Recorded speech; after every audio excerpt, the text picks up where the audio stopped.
Bienvenidos a Estilo Saludable, el programa donde nos mantenemos informados sobre los avances y tratamientos en el área de la salud junto a Carla Blanco. Hoy les presentaremos a nuestros expertos en sus respectivos campos. La doctora Lili Soto es una reconocida infectóloga con una amplia experiencia en el tratamiento y prevención del VIH-Sida. Nos hablará sobre el innovador tratamiento preventivo PrEP y cómo está impactando positivamente en la lucha contra esta enfermedad. El doctor Francisco Pernalete es un destacado urólogo y oncólogo que se especializa en el tratamiento de tumores en vejiga, riñón y próstata. Descubriremos las últimas novedades en la detección temprana y tratamiento de estos tipos de cáncer. La doctora Milángel Hidalgo es una experta oftalmóloga, su especialista en vitreo y retina. Nos adentraremos en el fascinante mundo de la salud ocular y conoceremos más sobre las afecciones que afectan estas delicadas áreas del ojo. El doctor Carlos Rodríguez nos presentará el revolucionario láser Cyber HO y cómo está siendo utilizado en el campo de la urología para tratar diferentes afecciones con precisión y eficacia. No te apartes de nuestra señal y disfruta de Estilo Saludable por Canal I.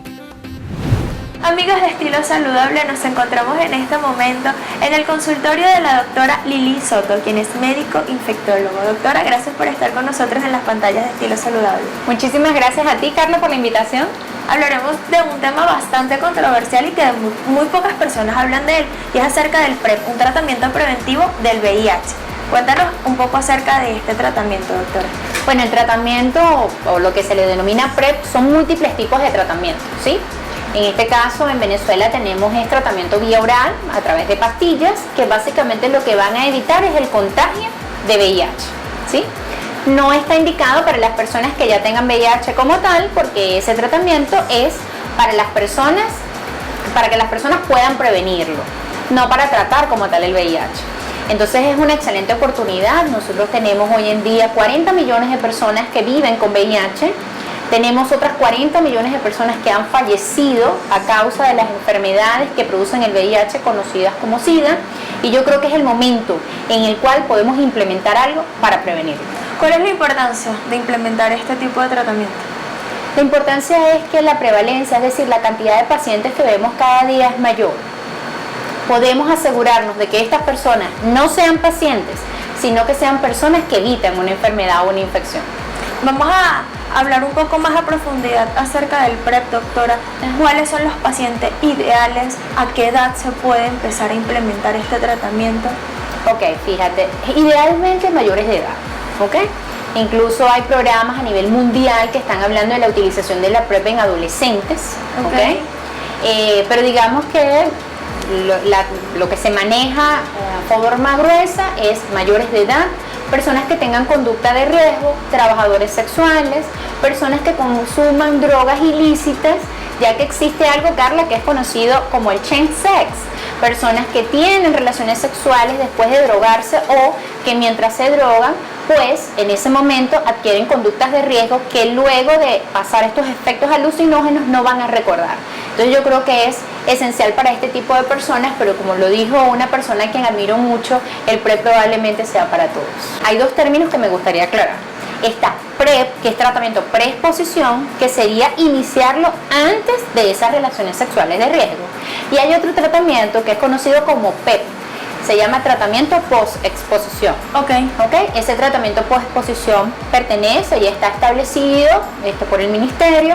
Por ejemplo, cuando hay una persona que sufre un abuso sexual y nosotros desconocemos evidentemente la fuente, nosotros podemos evitar la transmisibilidad de VIH con este medicamento. Así como cuando los médicos tenemos algún accidente laboral, nos protegemos con PEP. ¿Necesariamente tiene que haber sido después de una relación sexual o antes de una relación sexual que sea riesgosa? Bueno, hay que definir qué es riesgosa, ¿no? Yo creo que debemos establecer varias cosas, ¿no? Una relación sexual estable o que mantengamos relaciones sexuales estables tiene que ser una pareja, según OMS, y esta es una definición muy importante, con la persona que tengamos más de 36 meses de estabilidad y de exclusividad. Entonces, muchas personas tú vas a ver que entran en lo que se llama personas que practican sexo de riesgo. Porque muchas personas tienen menos de 3 años con sus parejas. Doctora, ¿cuáles son los efectos secundarios de este tratamiento? ¿Existe alguno? Sí, los efectos secundarios son muy pocos gracias a que parte de estas drogas antirretrovirales han evolucionado mucho en el tiempo y cada vez son menos tóxicas. ¿Cuáles son los efectos adversos? Si sufres de los riñones, pues probablemente el PrEP que tenemos ahorita disponible en el mercado no sería una elección para ti. Pero cuando hablamos de que sufras de los riñones, no son cálculos y esas cositas, sino cuando haya una alteración en la funcionalidad del riñón, ¿ok? Pacientes que estén en diálisis, por ejemplo. 2. El otro efecto adverso más frecuente es que a los pacientes les da mucha hambre, ¿ok? Les da mucha hambre, por lo cual yo generalmente cuando lo indico, les indico que lo tomen con la comida, ¿sí? Pero si no, van a sentir como un gran vacío en el estómago que es muy desagradable, es como esa hambre dolorosa, ¿sí? Vamos a describirlo como una hambre dolorosa. Puede haber mareos y puede haber náuseas o alteraciones gastrointestinales. Esos son los efectos adversos. Si lo vemos bien, los efectos adversos que tenga la persona pueden durar los primeros 7 a 10 días. Es decir, que luego el cuerpo se acostumbra al medicamento. Doctora, ¿cómo es el tratamiento? Hablaste de una pastilla, ¿se toma cada cuánto tiempo? ¿Se tiene que reforzar en cada ciertos meses o años? A ver, el tratamiento de PrEP con pastillas debe ser, hay dos formas de indicarlo, una es planificando las relaciones sexuales, pero particularmente yo no lo veo muy práctico. En el mundo de hoy, sobre todo cuando ya somos bastante adultos, es difícil planificar la vida sexual, es decir, es muy difícil decir a las 8 de la noche, ¿sabes? Claro. Entonces va a ser muy difícil como que hacerlo de esa manera. Si lo hacemos continuo, que es la toma del tratamiento todos los días, creo que es más factible y no tenemos que estar planificando tantas cositas. ¿Existe algún desafío en la actualidad acerca de este tratamiento? ¿Está enfrentando quizás, hay algún sector de la comunidad, del gremio médico que no esté de acuerdo con este tratamiento? Mira, no creo que no estén de acuerdo con el tratamiento. Yo creo que todos los que practicamos la medicina tenemos un objetivo fundamental y es prevenir y manejar enfermedades. Pero básicamente sí, hay muchísimos retos. El principal reto es la estigmatización. ¿Por qué? Me lo dicen los pacientes, doctora, voy a la farmacia y cuando vean que estoy comprando PrEP van a pensar miles de cosas de mí. Claro. ¿Ok? Lo vemos cuando los pacientes van y acuden e intentan practicar lo que llamamos sexo seguro, buscando comprar preservativos y todo el mundo lo mira. Claro. ¿No? Es como complicado. Entonces, claro que sí, el principal reto es la estigmatización, pero para que podamos acabar con ella, debemos empezar a nosotros a aceptar el hecho de que el VIH es una realidad y que la única forma de detenerlo es prevenirlo.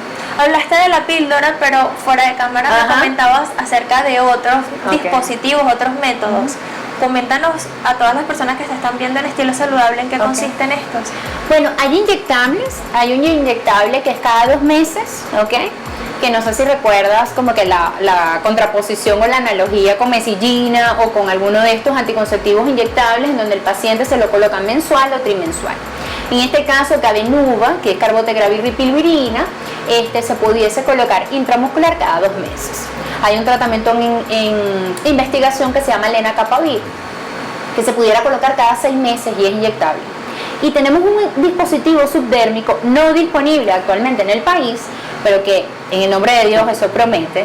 Y este dispositivo subdérmico con islatravir podría protegernos durante un año. ¿Tiene efectos diferentes en hombres y mujeres o es igual? No, ahorita estamos estudiando muchísimo, ¿verdad? Es básicamente mujeres trans o hombres trans por el uso de hormonas. Sabes que a veces el uso de hormonas no está bien manejado, es decir, lo manejan, no sé, hasta instructores de gimnasio y eso pudiera alterar un poquito lo que es la absorción o las interacciones medicamentosas. Pero básicamente no hay ninguna diferencia entre si eres hombre o eres mujer. ¿Qué recomendaciones y qué sugerencias nos da a todas estas personas que te están viendo acerca del PrEP?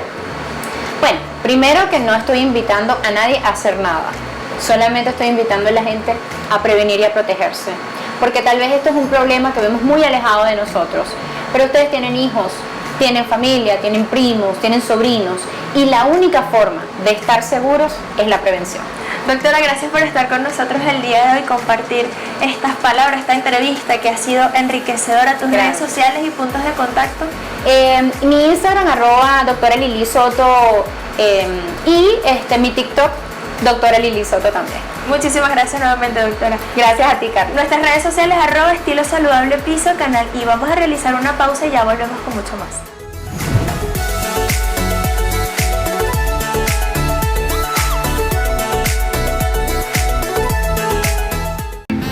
Amigos de Estilo Saludable, volvemos con mucho más y en esta oportunidad estoy en compañía del doctor Francisco Pernalete, urólogo y oncólogo. Doctor, muchísimas gracias por estar con nosotros. Muchas gracias, Carla, por la invitación a este programa Estilo Saludable y espero que sea de mucha información para todos tus oyentes. Doctor, hablaremos sobre los tumores urológicos. ¿En qué consisten?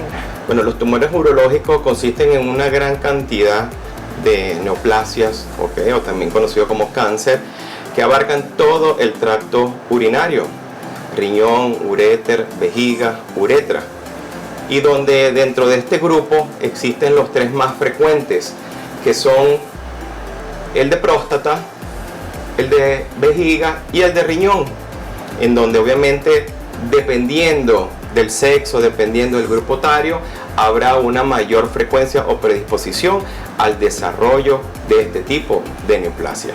Doctor, ¿cuáles son los factores de riesgo más comunes asociados a desarrollar este tipo de tumores? Bueno, dentro de los factores de riesgo existen factores que pueden ser modificables y no modificables. Me explico. En relación a los factores modificables, podemos mencionar varios. Entre ellos tenemos el tabaquismo, que es un factor de riesgo para el desarrollo tanto para cáncer de vejiga como cáncer de riñón.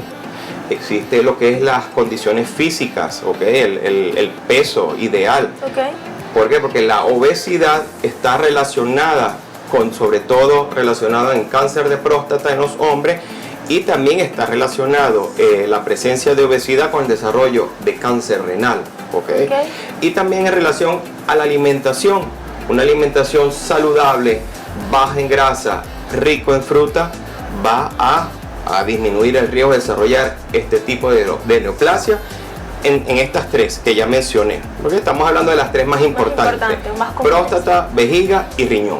Doctor, ¿cuáles son los síntomas que pueden indicar que una persona está padeciendo de estos tumores? Bueno, vamos a ubicarlos en relación al tipo de cáncer o tipo de neoplasia. Vamos a hablar del cáncer de próstata. El cáncer de próstata obviamente ocurre en el sexo masculino y donde vamos a tener un mayor riesgo de desarrollo de cáncer de próstata a partir de los 50 años y donde tenemos hasta un 60% de desarrollar cáncer de próstata en los hombres mayores a 60 años. Por lo tanto, siempre se invita a hacer esa pesquisa, ese tamizaje precoz en los hombres. Claro. Pero en etapas iniciales, en el cáncer de próstata, no da síntomas. Por eso es que el hombre cuando acude a la consulta siempre dice, doctor, pero es que yo no tengo ningún síntoma. En eso va a radicar el diagnóstico precoz y el tratamiento efectivo para tener una tasa de curación. Claro. En el caso de los otros cánceres, vamos a hablar del cáncer de vejiga, el síntoma más frecuente en el cual el paciente, porque aquí sí vamos a tener tanto hombres o mujeres, van a tener riesgo de desarrollar cáncer de vejiga, y la primera manifestación clínica es la presencia de sangre en la orina. Ya bien sea, puede ser una presencia de sangre macroscópica, que nosotros le llamamos hematuria macroscópica, o también presencia de sangre en la orina de manera microscópica al análisis del microscopio óptico. También tenemos otros síntomas asociados al cáncer de vejiga, como son síntomas urinarios bajos, como cistitis, disuria, tenemos vesical, y obviamente cuando la enfermedad avanza va a haber una serie de sintomatología asociada a esos órganos afectados. Y en cuanto al cáncer de riñón, la primera manifestación que va a presentar este tipo de pacientes, que el cáncer de riñón puede ser también presentado entre hombres y en mujeres, es el dolor lumbar característico, y que también puede venir presentado por otros síntomas, pérdida de peso, fiebre. También el cáncer de riñón puede estar asociado la presencia de sangre en este tipo de pacientes. Doctor, ¿qué métodos de diagnóstico utilizas para descartar o investigar en tu paciente que tiene este tipo de tumor? Bueno, obviamente en el hombre, si hablamos de cáncer de próstata, nos basamos en tres elementos diagnósticos primordiales. Uno, el examen físico, el llamado y temido por parte de los hombres, pero que ya últimamente han estado muy abiertos, que es el examen digital rectal o también llamado tacto rectal, que solamente con 5 segundos de examinar la superficie de la próstata, podemos establecer una orientación diagnóstica. Nos basamos también realizando un examen de sangre que es el antígeno prostático y hoy en día nos apoyamos mucho en el estudio de imágenes, como lo es la resonancia magnética multiparamétrica de próstata, que nos va a permitir o determinar el riesgo que pueda presentar este paciente de acuerdo a los valores del antígeno prostático, si hay una sospecha alta, moderada o baja de presencia o no de cáncer de próstata. En el caso de cáncer de vejiga, ahí nos apoyamos con bastante arsenal diagnóstico, como lo es, hacemos una cistoscopia. La cistoscopia es un estudio imagenológico que a través de una camarita, que hoy en día tenemos el cistoscopio flexible, que es menos molestoso, menos doloroso para el paciente y nos va a permitir realizar ese diagnóstico de la presencia o no de lesión a nivel de la vejiga, ¿ok? Y también tenemos el estudio de imágenes, que en este caso es la urotomografía, que es el que nos va a permitir visualizar la anatomía renal, ureteral y vesical, sobre todo para determinar la presencia o no de una lesión en la vejiga. Y por último, en el cáncer renal nos basamos sobre todo en estudios de imágenes. Casi siempre la mitad de los casos que se diagnostican con cáncer de riñón es de manera incidental. Llama de manera incidental que el paciente acudió a un centro de imágenes, le hicieron un ultrasonido abdominal y determinaron la presencia de una lesión. Pero para poder confirmar o corroborar mejor ese tamaño de esa lesión, la extensión de la lesión, utilizamos bien sea la urotomografía o la resonancia magnética. ¿Cuáles son las opciones de tratamiento, doctor? Bueno, las opciones de tratamiento son diversas para cada tipo de cáncer. En el cáncer de próstata tenemos, en el caso que el paciente califique para un tratamiento quirúrgico, la cirugía, el gold estándar es la cirugía radical, que es la prostatectomía radical. Se puede realizar de distintas formas: cirugía abierta, cirugía laparoscópica o cirugía robótica. Y también podemos ofrecer al paciente, aquel paciente que no califique para tratamiento quirúrgico, tratamiento médico con la combinación de bloqueadores hormonales combinados con radioterapia, que podemos tener también altas tasas de curación. En el caso del cáncer de vejiga es multimodal el tratamiento, porque va a depender de la invasión de ese tumor de vejiga. Si son tumores superficiales, hacemos tratamiento intravesical, bien sea con inmunoterapia o quimioterapia. Y en aquellos pacientes con tumores avanzados o tumores con infiltración al músculo de la vejiga, a estos pacientes se le hace una cirugía radical. Y en el caso de riñón, el tratamiento, el gold estándar sigue siendo el tratamiento quirúrgico. ¿Por qué? Porque el cáncer renal no es susceptible a la quimioterapia. Por lo tanto, el paciente siempre se le va a dar el beneficio de la cirugía y posteriormente, hoy en día existe la inmunoterapia, que nos va a ayudar a tratar las enfermedades metastásicas derivadas del cáncer renal. Si no es tratado a tiempo, ¿existe alguna complicación, doctor? Puede haber múltiples complicaciones. En el caso de cáncer de próstata va a haber metástasis a los huesos, puede haber también obstrucción uretral, puede haber afectación renal. En el caso de cáncer de vejiga y en el cáncer renal también puede haber diseminación a otros órganos, huesos, pulmón, cerebro, y por lo tanto obviamente la expectativa de vida o la sobrevida de ese paciente va a ser mucho menor.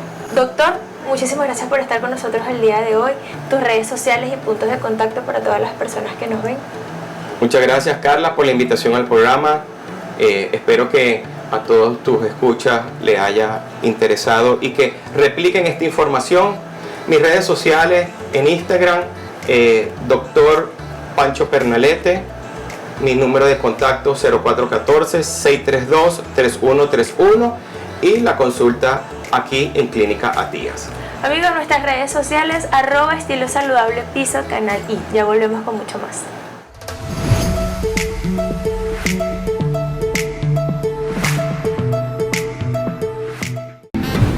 volvemos con mucho más de estilo saludable y ya me encuentro en el consultorio de la doctora Milángel Hidalgo. Ella es oftalmólogo, subespecialista en vitrio y retina. Doctora, gracias por estar con nosotros. Bienvenida a Estilo Saludable. Hola, buenos días, ¿cómo están? Hablaremos sobre el vitrio y la retina, su fuerte. Sí. ¿En qué consiste? El vitrio y la retina son dos estructuras que se encuentran en la parte interna del globo ocular y se consideran las 2/3 partes que la conforman y por tanto es una estructura muy importante. Generalmente los pacientes van al oftalmólogo y solamente cuando tienen algún problema que no mejora con lentes o después de una cirugía y no mejoran es que probablemente lo refieran a un especialista de retina y de vitrio. Ambas estructuras son sumamente importantes porque así como es importante la córnea, la esclera, todo lo que sería el segmento anterior, esto sería el segmento posterior del ojo y una vez que esta parte del segmento anterior está en buenas condiciones y el segmento posterior no está bien o tiene alguna patología, entonces el paciente de igual manera o ve borroso o no logra ver perfectamente bien con sus lentes o sencillamente pues puede tener alguna enfermedad degenerativa que no ha sido diagnosticada durante su adultez. ¿Cuáles son las enfermedades más comunes que afectan el vitrio y la retina?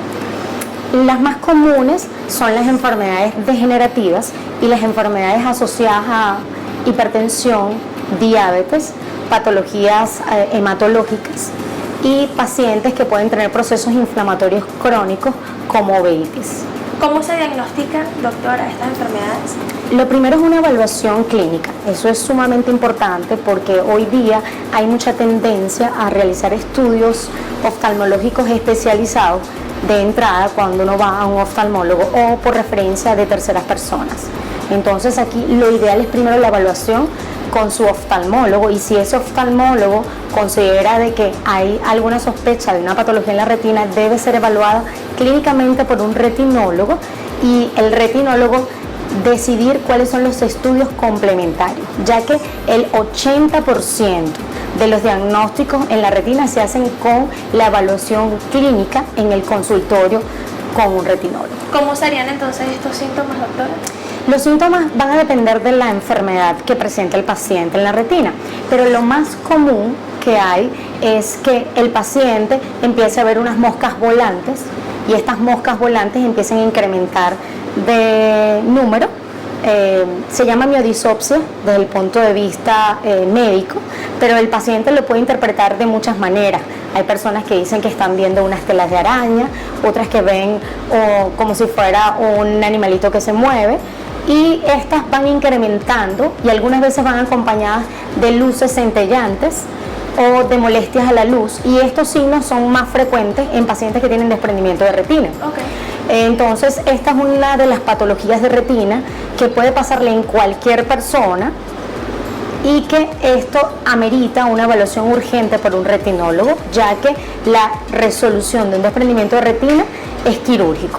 Luego están las patologías crónicas como la hipertensión y la diabetes, que el paciente empieza a presentar visión borrosa, sobre todo cuando tiene crisis hipertensiva o cuando tiene hiperglicemias, y a veces se conforma con que esto es producto de la descompensación de su patología, pero que en realidad puede estar produciendo una enfermedad vascular crónica que si la diagnosticamos a tiempo, no solamente debemos tratar la crisis hipertensiva, la hiperglicemia, sino debemos también tratar la retina para evitar la ceguera, producto de los daños permanentes que puedan dejar estas enfermedades de base. Y estas enfermedades en la retina se llamarían retinopatías hipertensivas, que pueden conducir a una hemorragia, pueden conducir a un edema macular, y en el caso de la diabetes puede producir una enfermedad que se llama retinopatía diabética, que cuando esta se hace proliferativa conduce a hemorragias, a desprendimientos de retina y lamentablemente la mayor parte terminan siendo quirúrgicos. Y el pronóstico visual es reservado por el daño vascular crónico en el tiempo que tiene. Entonces, si estos pacientes pueden consultar con su oftalmólogo y a su vez referirlo al retinólogo antes que haya unos cambios graves en su retina, creo que podemos hacer tratamientos preventivos que salvan la visión de estos pacientes. ¿Cuáles son las opciones de tratamiento ante estas enfermedades que afectan el vitrio y la retina? Existen varios. La primera son tratamientos antiinflamatorios en el caso que estén asociados, por ejemplo, a uveitis. En el caso de la retina y en el caso del vitrio en conjunto, cuando tenemos hemorragia, la mayor parte hay procedimientos mínimamente invasivos, como los antiangiogénicos, que producen una mejoría de la patología vascular como tal, que es la causa de la hemorragia. Y está el tratamiento con láser, en el caso de los pacientes con algún tipo de retinopatía proliferativa, que evita sangrados y desprendimiento de retina. Y estaría la parte quirúrgica, cuando tenemos inflamaciones y hemorragias que no ceden, con tratamientos tópicos o mínimamente invasivos y que producen tracción de la retina. Entonces estos son quirúrgicos. Y está el desprendimiento de retina, que en la mayor parte de los casos sin duda es quirúrgico. Y el procedimiento que se hace es hoy día bastante exitoso. A eso quería llegar. ¿Cómo es el procedimiento cuando es netamente quirúrgico? El procedimiento que se realiza en general es vitrectomía, y la vía que se hace es vía pars plana. Eso es un procedimiento que se hace con unas cánulas muy pequeñas, y realmente hoy día la recuperación es muy rápida. El procedimiento es bastante noble, porque permite invadir la retina por unos puertos muy pequeños. Son equipos bastante sofisticados, pero que dan un pronóstico visual muy bueno cuando se hace rápidamente, y acorta el tiempo quirúrgico, que eso también ayuda a la recuperación del paciente. Entonces, los pacientes que no mejoran con tratamiento médico o mínimamente invasivo, sin duda ameritan una cirugía llamada vitrectomía. Existen diferentes, no tipos de vitrectomía, pero sí equipos con los cuales se puede realizar la vitrectomía. Y existen diferentes patrones al momento de escoger a los pacientes. ¿Todos son candidatos para ello? No, hay pacientes que en primer lugar se tienen que compensar sistémicamente. Por ejemplo, los pacientes diabéticos, hipertensos, antes de proceder a una cirugía de retina, debemos primero hacer una compensación metabólica con sus médicos tratantes, internistas, endocrinólogos, nefrólogos. Estos pacientes requieren una atención multidisciplinaria, y una vez que el paciente está estable desde el punto de vista metabólico, es que podemos considerar la cirugía para que ésta tenga el mayor éxito, puesto que todas las cirugías en cierta manera pues pueden producir algún grado de inflamación, y si estamos haciendo una cirugía en un paciente inflamado, el pronóstico puede ser más complicado. Doctora, vamos a hablar en cuanto a la nutrición y lo importante que esta es en nuestra vida, pero me lo va a decir a la vuelta. Amigos, vamos a realizar una pausa, ya seguimos con mucho más de Estilo Saludable.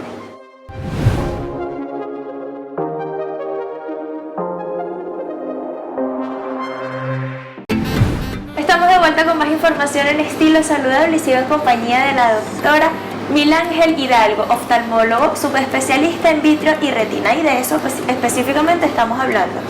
Dejamos en el bloque anterior, doctora, una pregunta al aire, y es que si la nutrición tiene algo que ver en cuanto a la salud del vitrio y la retina. Sí, de una forma indirecta, pero a la final es sumamente importante, sobre todo en las patologías degenerativas y en las patologías sistémicas. En las agudas, como serían los desprendimientos, los traumatismos de la retina, no. Pero en estos dos primeros renglones sí. En el caso de la degenerativa, las enfermedades degenerativas en la retina, sobre todo la degeneración macular relacionada con la edad, se ha asociado a una dieta baja en antioxidantes, y tiene que ver con pacientes con hábitos tabáquicos, pacientes que no realizan ejercicio, que tienen patologías asociadas y que tienen que ver con una mala alimentación. Entonces existen medicamentos que son suplementos que ayudan, pero que realmente lo más importante es una dieta rica en betacaroteno, en antioxidantes, en vitamina C, en algunos oligoelementos, y por supuesto asociarlo a un ejercicio moderado acorde a cualquier patología de base o cualquier limitación que tenga esta persona. En el caso de las metabólicas, no existe tratamiento médico ni medicamentoso que funcione si tú no cambias tu estilo de vida. Es decir, los pacientes hipertensos que siguen teniendo dietas hipersódicas, pues siempre tienen que tener múltiples medicamentos y terminan teniendo complicaciones. Entonces hay que leer todo lo que se consume.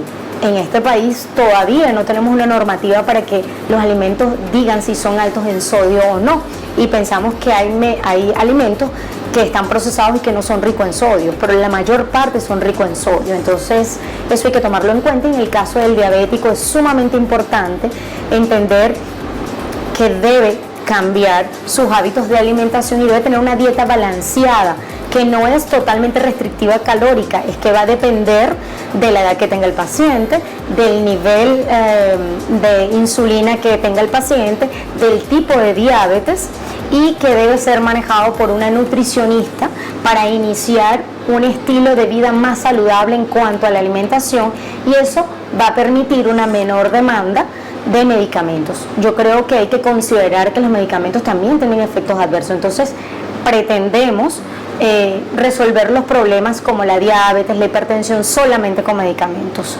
Entonces yo sugeriría una vida más saludable basada en una alimentación más acorde con la patología de base, y eso a la final va a traducirse en menos riesgo de cualquier enfermedad sistémica. Y recordemos que el ojo es un órgano del cuerpo, entonces si yo tengo un riñón enfermo, si yo tengo un hígado enfermo, si yo tengo un pulmón enfermo, de una forma indirecta o no, sí puede afectar el ojo. Doctora, ¿existen factores de riesgos específicos que predisponen a tener problemas en el vitrio y la retina? Factores específicos, fundamentalmente procesos inflamatorios como las enfermedades reumatoideas dan un mayor riesgo de procesos inflamatorios del vitrio, eso se llama uveitis. En el caso de los pacientes diabéticos y los pacientes hipertensos da más riesgo de enfermedad vascular retinal.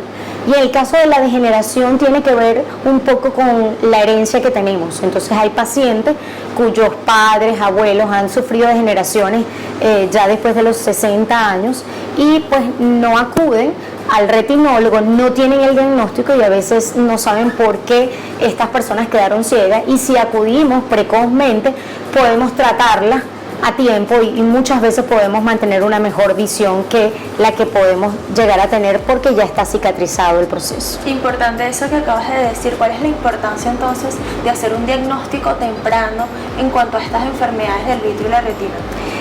Es no solamente acudir al oftalmólogo de forma regular, es decir, todas las personas deberíamos tener 2 o 3 evaluaciones de un oftalmólogo en general en toda nuestra vida, pero si tenemos alguna visión borrosa pese a la corrección óptica, es decir, al uso de lentes, o sencillamente vamos al oftalmólogo y sospecha de algo en la retina, acudir inmediatamente al retinólogo.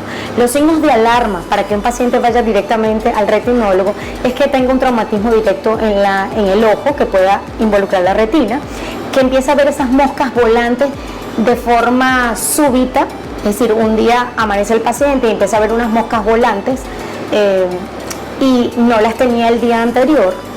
Además puede ver una luz centellante o la luz puede molestar, debe acudir a un retinólogo lo más rápido que esta persona pueda. Afortunadamente estamos en un país donde hay muchos retinólogos y eso debo celebrarlo porque yo creo que ha sido parte de la mejoría en el área de salud que tenemos. Tenemos un país con muchos retinólogos, no solo en Caracas sino en el interior, entonces eso hay que aprovecharlo. También hay que considerar que si un paciente es diabético o hipertenso, debería acudir a una consulta con el retinólogo dentro de los primeros 5 años del diagnóstico de diabetes o de hipertensión, tenga o no tenga síntomas asociados, para que tenga una evaluación de su retina desde el punto de vista vascular y ayudar a su médico tratante con respecto al tratamiento sistémico. Doctora, ¿la tecnología cómo ha sido provechosa en cuanto a esta especialidad? La tecnología nos ayuda muchísimo a demostrarle a los pacientes las patologías que tienen antes de que queden ciegos. Entonces, yo considero que eso ha sido un avance extremadamente bueno en este siglo, porque tenemos tomografía óptica coherente en la retina, que es un estudio no invasivo. Es muy rápido el tiempo que se invierte en hacer este estudio, pero sobre todo los resultados son maravillosos. Está la fluorangiografía, que permite ver la parte vascular, y tenemos afortunadamente también procedimientos mínimamente invasivos. Entonces yo creo que la tecnología ha venido a ayudarnos a los retinólogos a que hagamos diagnóstico precoz, tratamientos rápidos y demostrarle al paciente la patología que tiene, está sangrando antes de que este paciente quede ciego. Entonces, estos estudios son importantes hoy día para evitar una ceguera en un paciente que está con una patología de base, como el caso de los diabéticos o de los hipertensos, que aparentemente se siente bien aunque no ve perfecto, pero que podemos demostrarle que hay una hemorragia, que hay una inflamación, que hay unos vasos alterados, y que si los tratamos antes de que estos empeoren o se complique más, el paciente puede ganar visión. Entonces es maravilloso el tema de los estudios hoy día. Doctora, para finalizar, uno de los mitos más comunes que existen en nuestra sociedad es de las personas que tenemos ojos claros y los que no. ¿Tiene algún factor el tener los ojos claros a desarrollar este tipo de patologías o no tiene absolutamente nada que ver? A mí me encantan los ojos claros, pero te cuento que no tienen nada que ver. Okay. Realmente no hay ninguna patología realmente que esté más relacionada a tener un iris de color claro, llámese azulado, verdoso, grisáceo, que los que son marrones o negros. Sin embargo, existen algunas patologías que están asociadas a la pigmentación, como por ejemplo el glaucoma pigmentario, que es mucho más frecuente en iris oscuros, pero no es que sea una predisposición tener un iris oscuro, porque si no pues hubiese muchos pacientes con glaucoma con iris marrones como los míos, y afortunadamente no es así. Doctora, muchísimas gracias por recibir a todo nuestro equipo aquí a tu consultorio, por abrirnos las puertas. Tus redes sociales y puntos de contacto. Mira, doctora Hidalgo.retina @gmail.com es mi correo, y en el caso de mi Instagram es exactamente igual. Y pues aquí en el urológico estamos completamente dispuestos a evaluar a nuestros pacientes que quieran solamente incluso saber si su retina está en buenas condiciones, y hago un llamado a los pacientes diabéticos, hipertensos, que no tienen por qué quedar ciegos si acuden precozmente, y sobre todo que después de los 60 años toda persona debe tener una evaluación de un retinólogo para descartar cualquier patología degenerativa y para evitar alguna patología que pueda ser tratada a tiempo. Que la mejor medicina es la preventiva. Sin duda alguna, esa es la mejor. Nuestras redes sociales, amigos, @estilosaludable_piso, canal, y vamos a realizar una pausa y ya volvemos con mucho más.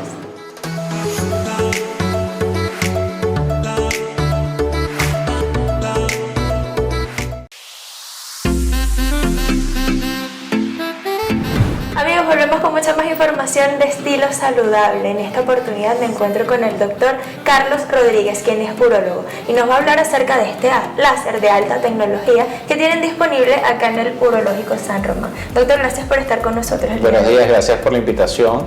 Estamos muy contentos en el Urológico San Román de adquirir esta tecnología que es nueva en Venezuela. Es un láser de Holmium de alta potencia que tiene unos efectos especiales. El más comentado es uno que se llama Virtual Basket, que es la posibilidad de generar unas burbujas con la energía del láser que diseca tejido, y eso está diseñado para poder hacer un procedimiento que es la enucleación endoscópica de la próstata, que es un procedimiento idóneo porque se hace por vía endoscópica sin usar ninguna incisión y sin ningún dolor postoperatorio para el paciente.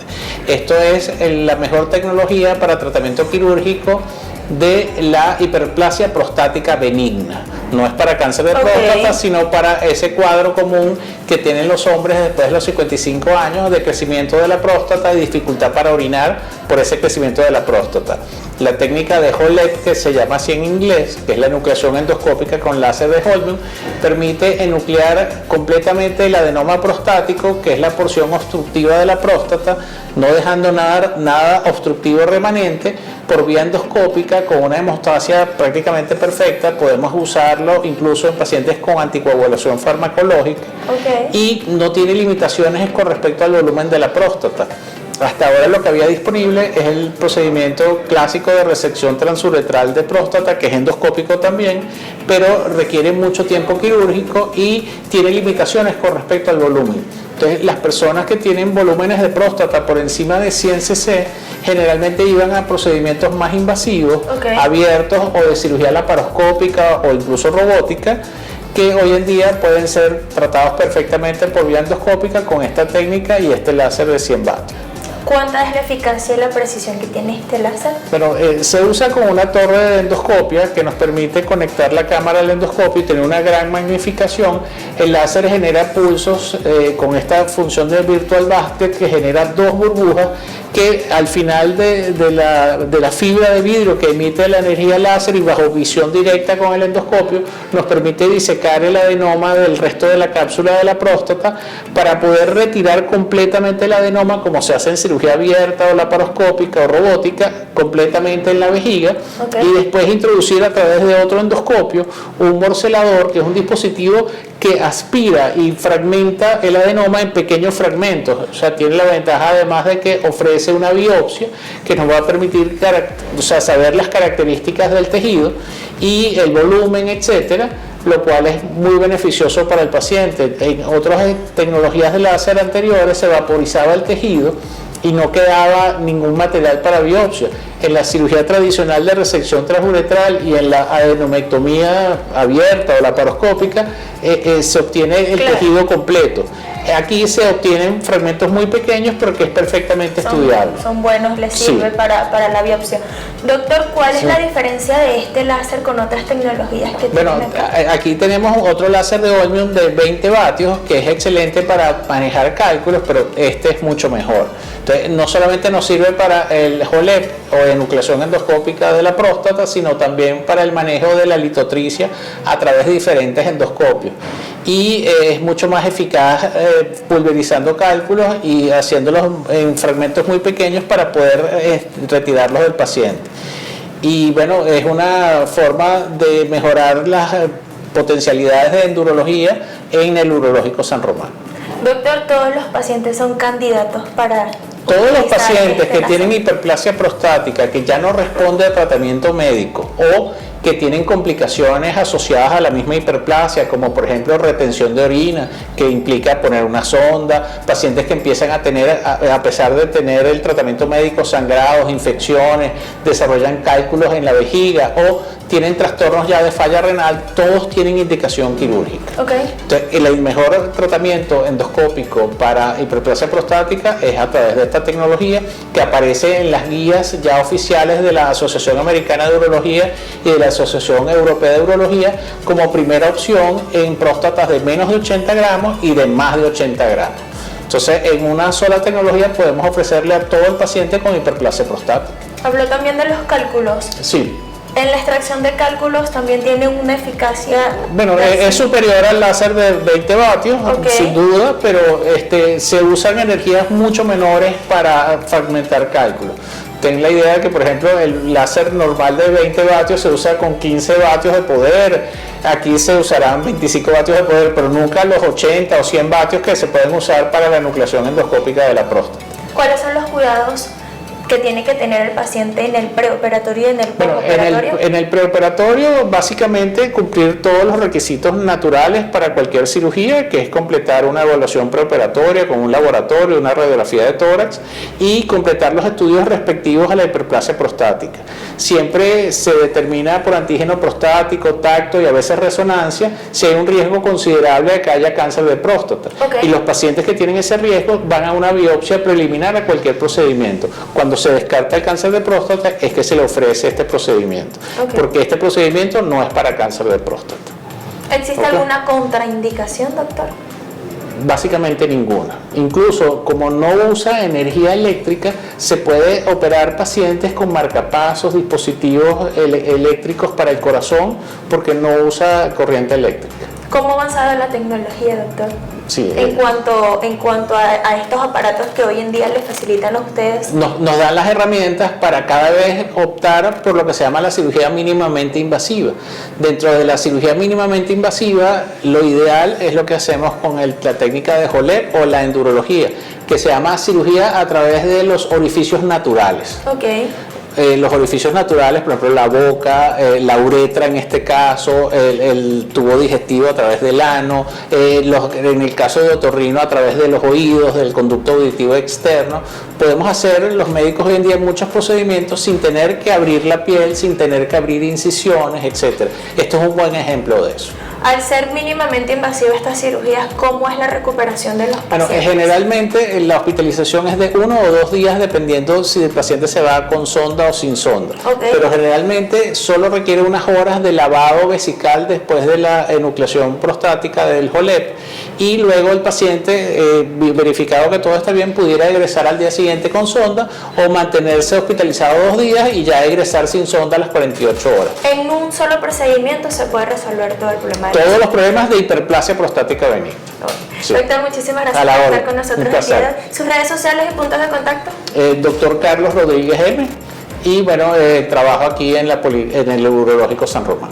Amigos, con el doctor Carlos llegamos al final de nuestro programa el día de hoy. Gracias por la sintonía. Recuerden nuestras redes sociales, @estilosaludable_canal y mi cuenta personal, @carlitablanco. Y como siempre les digo, los espero el próximo miércoles a las 9 de la mañana, acá en tu espacio de salud favorito, Estilo Saludable.